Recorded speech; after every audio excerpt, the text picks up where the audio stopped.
Сәлеметсіздер ме балалар, қалайсыздар? Бүгін сіздермен ана тілі 1 сынып 57 сабақ. Сабақтың тақырыбы сөз және оның мағынасы. Балалар, бүгін барлық жаттығуларды орындаймыз.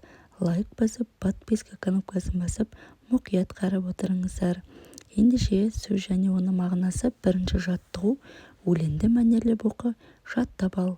Ағайынбыз, бәріміз, жақсылыққа, бақытқа талпынған әр уақытта, бала біткен дос бауыр, болмасын еш дос қауыл. Ақпыз, қара сарымыз, ағайынбыз, бәріміз, ортақ болсын асқар тау, жеміс толы бақша бау. Болсын жер мен суды ортақ, болсын бізге туды ортақ.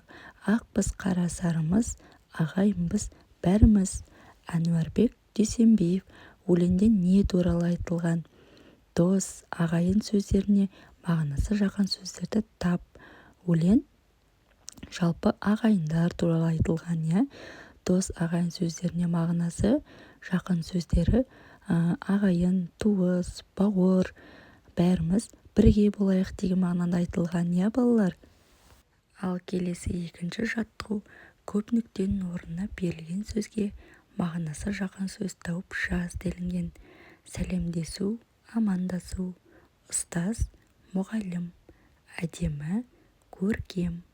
Алыс, қашық, жылы. Ыстық, жылдам, тез.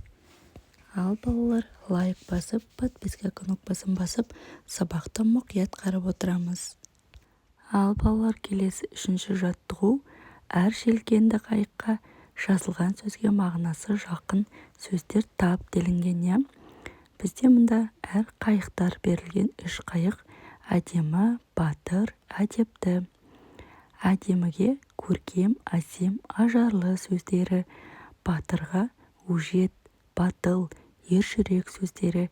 Әдептіге тәртіпті, сыпайы, инабатты.